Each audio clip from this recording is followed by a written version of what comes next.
Hello, everybody, and welcome to A Better World with Julann and Fran. Unfortunately, Julann cannot be with us this morning because she has a family emergency, but she would be if she could.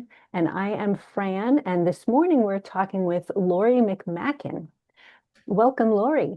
Thank you for having me. It's my pleasure to be here. Oh, well, it's our honor to have you. And can you talk a little bit about what you're doing to make the world a better place? Yeah, I'm just going to start with the intention that I set for myself when I was a little girl that one day I wanted to be a philanthropist. And of course, had no idea what that would look like, how that would ever happen. And I definitely did not plan for this to happen along my journey. But during COVID-19, I was donating like $25 a month to a place that was feeding a family of five in India because India was starving. People worked during the day to eat at night, but when they weren't allowed to work, people were starving. So, and I kept on saying, when I get my credit card every month, I need to give them more money. I need to give them more money. And then unfortunately, my mother passed away of Mm. COVID-19. Oh, I'm sorry. And thank you. So I thought, okay, now's the time to sit down and write them a check. So I wrote them a big check and a letter, said, this is in honor of my mother.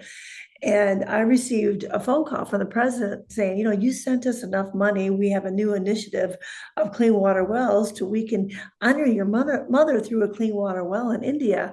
And I said, wow, that's great. So they did that. And when I received the pictures back, I cannot tell you the joy that I had that just poured throughout my whole system. I've never felt that kind of joy before.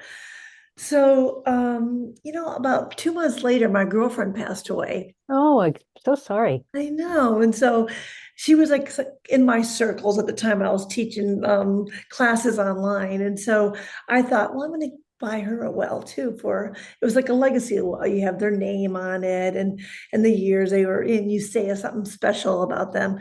So when I received pictures of that, well, again, I was just elated and so filled with joy. So then I started telling all my friends and all my circles of people. And I was on a Zoom call with a bunch of people and I showed them pictures of it. Before we got off the Zoom call, someone sent me enough money for a well for their sister that passed away of cancer. Oh, Well, this became a ripple effect of 150 wells later. oh my goodness. Yeah. And then I kind of felt at that time, I was feeling like the expansion. I needed expansion. So I went off on my own and I have a co-founder. And my founder, him and I, we both have the same intention that we want to help humanity as much as we can until the day we die. So, right now in Odisha, India, we provide legacy clean water wells for people who've never even seen or drank clean water before. They Oh, live goodness. very short lives. They are the untouchables. Um, and we also have two leprosy colonies that we support. We give them food rations every month. We have a medical mission for them. This year, we bought them beds and mosquito netting and blankets. So that's been special for us. And then the man that we deal with, Abir, him and his wife, um, every time like he was living in an apartment, he'd get kicked out of his apartment because people would walk for miles to find him, knowing that he had access to clean water wells. And the owner would say, okay, get these animals out of here. I don't want them affecting my people. They see them as animals Oh, goodness. in India, the untouchables. So he ended up moving to another apartment and then the apartment was for sale and we ended up buying it. It's a 4 unit building and one of the units that we're using for our skill building center. John and I just came back from India. um, I just got back the other day and we have 12 sewing machines and we have a teacher and we're teaching the ladies how to sew and then we're going to be giving them microfinancing loans and they're going to be up and running on their own in about 6 months. So those are all the good things that are going on right now. Oh my goodness, that is so beautiful. You really are making the whole entire world a better place. We're trying. It's God's will, not mine. Oh. Well, do you know what it is that gave you that intention when you were such a little girl? No, I know that. No, I had no idea. I'm like, Mom, there's so much I want to do with my life. She goes, well, go downstairs and write them down.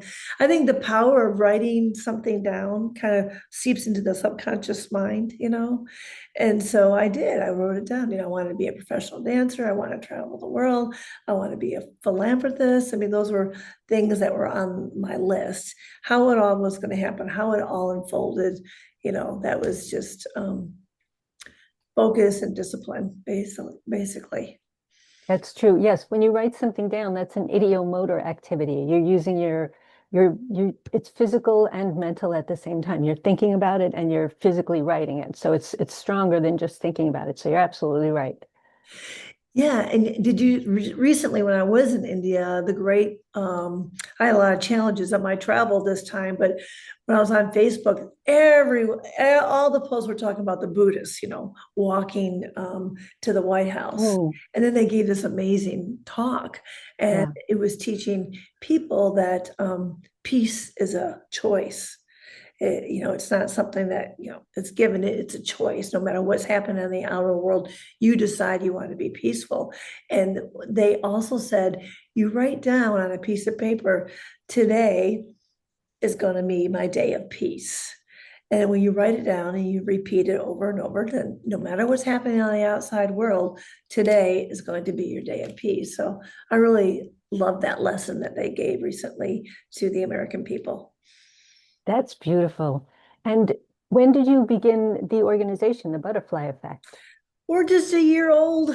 Really? We're just a year. So last year we did 25 no, we got three more. Almost, anyways. So 25 wells, and we did mosquito netting, we did beds, we have food, we did medical for the leprosy colony. I bought the skill building center. Um, and then my sister sews for Dress a Girl around the world.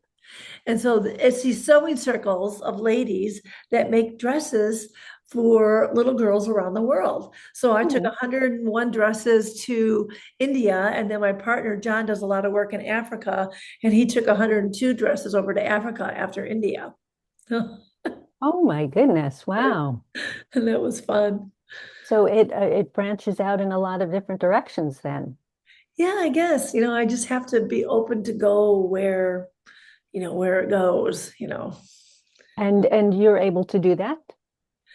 Kind of, yeah, yeah. If it naturally, that just kind of naturally happened. I didn't ask my sister to join the club or anything. She just said, "Oh, I sell dresses for Dress a Girl around the world. Do you want some to take to India with you?"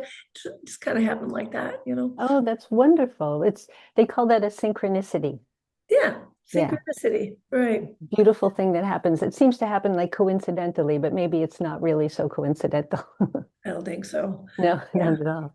That's great. So where would you like to see the butterfly effect go? and I really don't. Okay, so we have the building. Right now, it's a pilot program. We have 12 ladies learning to sew. Of course, I want them to succeed, and I want to give them microfinancing loans, and I want them to be able to uh, make enough money to, eat and to have their children go to school. Now, if this is successful, and I'm not going to do it unless it's successful, then the building is ready to build a second story on there, and that would give us 4,000 square feet. And we could, I don't know, have 30 women, 40 women training at one time. And just, that's the butterfly effect, you know? Yes. Can you explain, in case our listeners don't know what that expression means? Yeah. Matter of fact, it was coined by a scientist in January of 1961. Funny enough, that was the month and the year that I was born.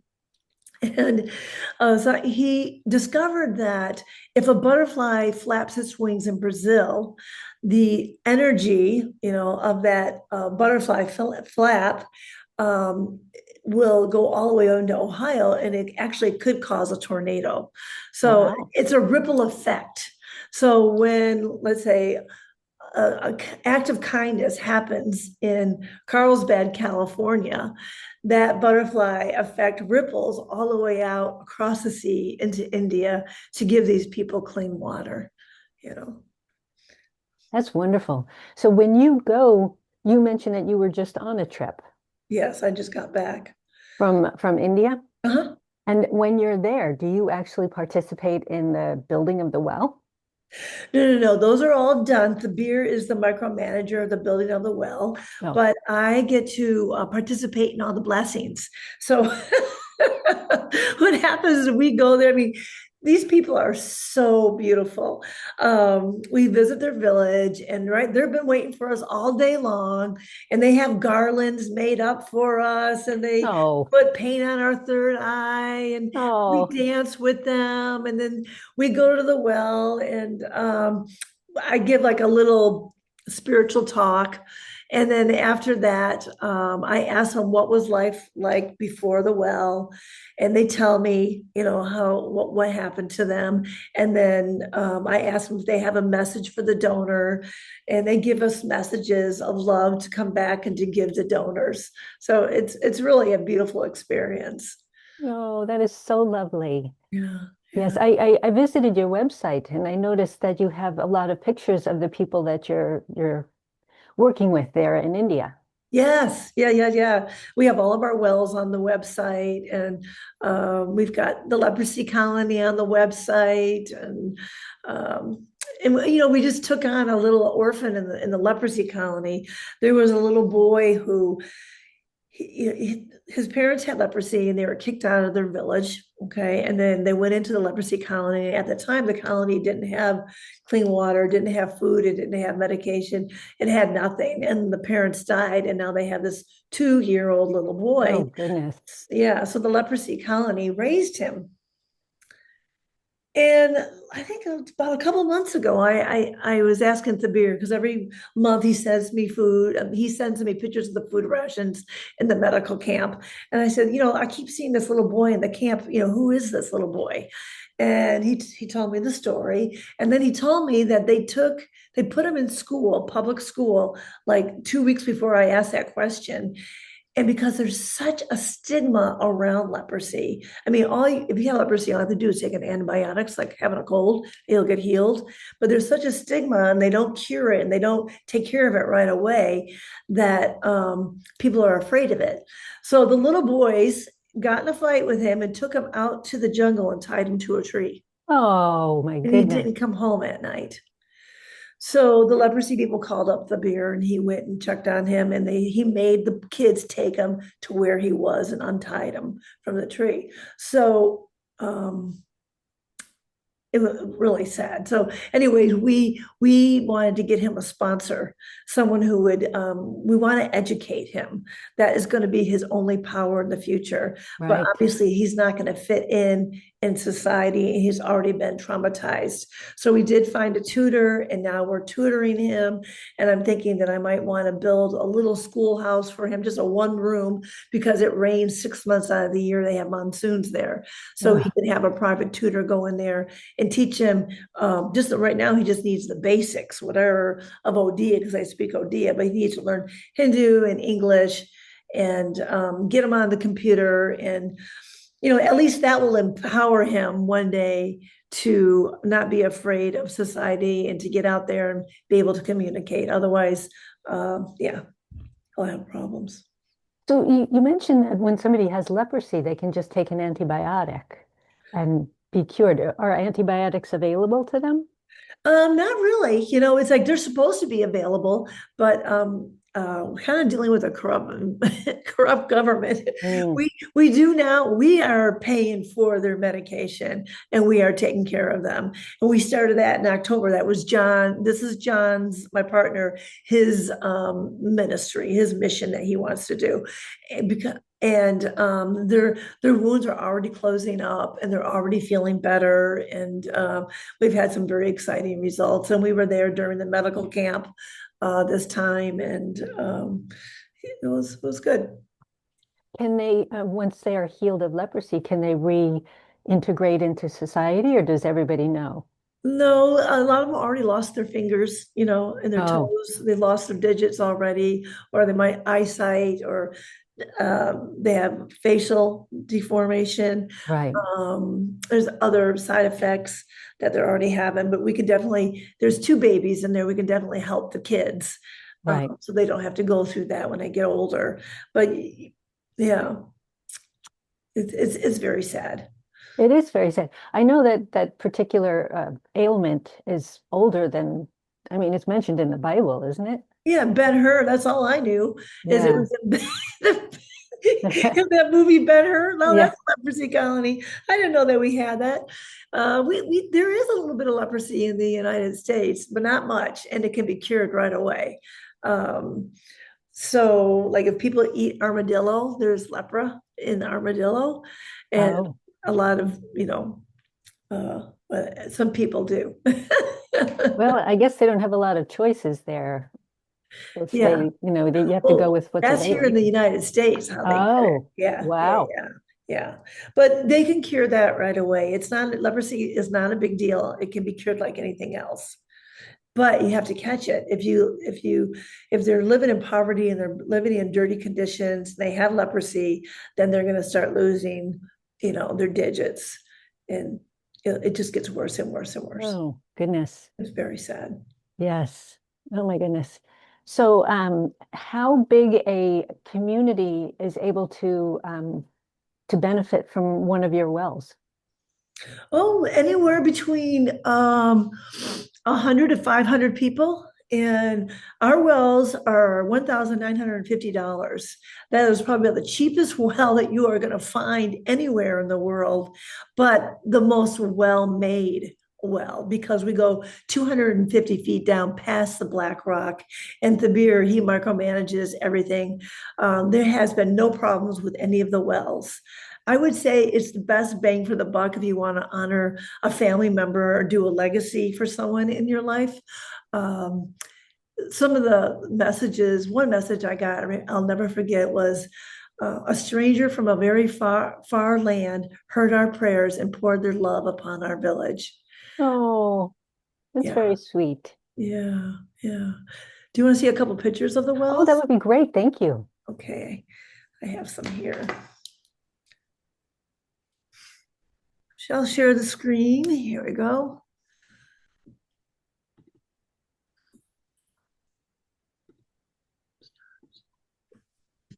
Okay, this is the Butterfly Effect Global. That's my partner, John. And him and I have the same intention. How much can we help humanity until the day we die? He's That's a great beautiful. humanitarian. It's just an honor to work with him. Beautiful. This is our dear Thabir. He is our contact in India. And here is one of the wells and some of the villagers. You see, it's a big party. And this is the inauguration day. So what happens is that after the well is built, we have an inauguration where, and you receive a video and you receive pictures, and you just see the joy in these people's lives because they've been struggling for so long. Mm. There's the picture of the clean water well. This one, from the hands of the past to the hearts of the present. Anyways, it was a friend of mine that was honoring her ancestors. And the funny thing about this well, when I went to go visit it, they were telling me that they were losing their ancestry because all the kids were dying. Oh, Yeah, from the water. So because of this water, they're going to be able to, have a legacy of their own, mm. a continuation of life. Yes. Yeah. So it was a little upsetting for me this time that I went, but I'm glad I went. Oh, okay. See these babies here with the bald Yes. head, right? Uh-huh. Yeah. That's what happens when you drink the water from the rice paddies. Mm. They lose their hair.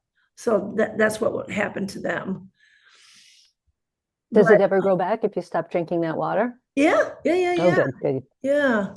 So here's one that was dedicated to a grandfather. Actually, it was my dad that passed away in January, and my nephew Matthew dedicated this to him. Oh, I think the saddest thing that happened this time when I was there was a reality that um, some of the ladies were being exploited, and oh, um, the landowners were rich landowners, and they would want the girls to spend the night with them. So it ended up being, sex for water. You can take a bucket of water home with you, and the water is usually Oh dirty my goodness. water, Yeah. contaminated water.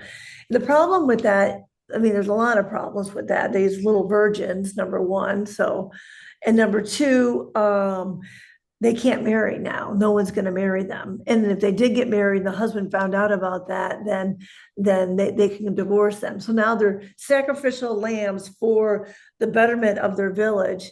And the men can't get married because the women, have had sex, and the women can't get married. Oh So, my. and then after it happened, the landowners were so mad that they got a well, they tried to break it. Ah, So that was really upsetting for me. And then when I it went is. home to see what's going on at home, well, the same thing with the Mhm. Jeffrey Epstein files. It's like on a high level or low level, it doesn't matter. It's consciousness. People, taking advantage. Absolutely. Yeah. So this is our leprosy colony that we got Gadwaguda village and Janakar village. We have two villages, and we bought them. They requested mosquito nets because of the malaria, and Ah, they had bags of food back there that they get a big bag of food once a month. And this is our feeding of the leprosy colony. They get their bags of food. We call them precious persons. oh, that's beautiful. Mhm. Yeah. And then they were sleeping on the ground, and they have a monsoon, so it gets very, very wet. So we had a campaign, and people were buying beds for them. It's called Off the Ground. Oh, that's nice. Yeah, we fulfilled all the 90 beds, so that was exciting. It was an exciting year. And here's our medical camp. Here's the doctors right here, and the people they were serving. Everyone's waiting to be served, and this is was very exciting for us. And this took off in October. Thank And goodness. here's our skill building center. So it's a 4-unit building, and two of the units are rented out. The beer and his wife live in a unit, and one unit they're sewing. And here we were building a wall around the building because out there are animals that can come in, and we just wanted to protect them from society also. And I asked that the builder use the untouchables so they could get paid. Oh, to build. Oh, that's lovely. Yeah, yeah, yeah, yeah. So this is just, our vision for the building is for men and women to learn to sew, literacy, practical skills, income generating programs to transform their future. It'll become a safe haven for opportunity, education, and hope, creating ripples of change for generations to come. It's beautiful. And so we would like to build on top 4,000 square feet if the success is successful. And so we were there for the inauguration of our skill building center, which was 2 weeks ago. And here's Raina right here.